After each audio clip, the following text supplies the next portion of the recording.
자, 왜 지우게 될까요? 첫 번째는 서로 기대하는 바와 우선순위가 다르죠. 어떤 사람은 쉽게 말해 A 플러스를 맡고 싶어. 근데 어떤 사람은 B 마이너도 상관없어. C도 상관없어. 그냥 빨리 끝냈으면 좋겠어. 그래서 거기서 오는 트러블이 있죠. 목표에 대해서 서로 다른 기대치를 갖고 있기 때문에 갈등이 생깁니다. 어떻게 해결을 하면 되죠? 서로가 같이 공감하는 목표를 설정해야죠. 예를 들어 의욕이 넘치는 리더를 만났어. 근데 팀원은 의욕이 없어. 그럼 이제 리더 혼자 질질 끌고 가다가 나중에 혼자 남죠. 또 이런 경우도 있죠. 리더 자체가 의욕이 없어.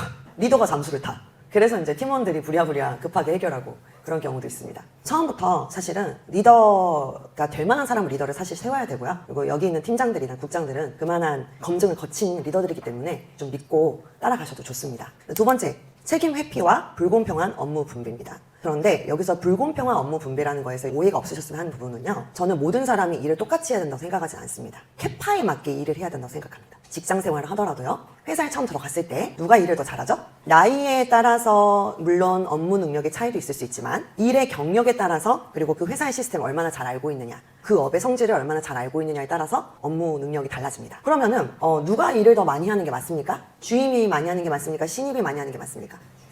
맞습니다. 그 사람의 역량과 캐파에 따라서 일은 더 많이 주어져야 됩니다. 여러분들한테 목표를 주고 싶은 건 단계별 성장을 원해요. 게으름 피우지 않고 교만하지 않고 좀 한 단계 더 자기의 실력을 좀 업그레이드하는 걸 원해요. 그리고 업무 양을 만약에 자기가 욕심낼 수 없다면은 어떻게 해야 돼요? 업무 수준을.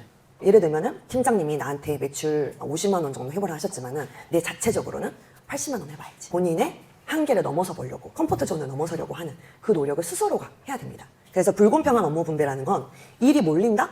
이런 게 아니라 자기 역량에 맞게 일을 가져가되 성장이 중요하다. 계속해서 더 실력이 늘고 협업 능력이 늘고 이런 업그레이드가 중요하다고 지금 말씀을 드리는 겁니다. 책임 회피. 회피의 문제가 생각보다 많습니다. 잠수 타는 분들이 상당히 많죠. 연락이 두절되는 분들. 가볍게 넘어갈 문제가 아닙니다. 왜냐면 사회생활 하면서도 똑같이 반복되기 때문에 생각보다 자기 내면에 좀 깊은 문제가 있는 것 같아요. 최대한 구조적으로 우리가 좀 해결할 수 있는 방법은 명확하게 역할 분배를 할 때 기준을 주고 마감 기한을 주라고 얘기하고 있습니다. 마지막인데요. 의사소통 문제죠. 오해와 갈등이 계속 생기는 겁니다. 진행 상황을 공유를 안 한다든가 너무 늦게 공유하는 경우에 이런 문제가 많이 생기죠. 그리고 그 마감 기한이 굉장히 중요한 예를 들면 촬영 날짜를 딱 정했어. 그 스튜디오를 빌렸어. 그런 날 굉장히 중요하잖아요. 그런 거는 팀장이 하셔야 돼요. 생 초보한테 그런 중요한 장비 같은 걸 맡겨버리면 위험합니다.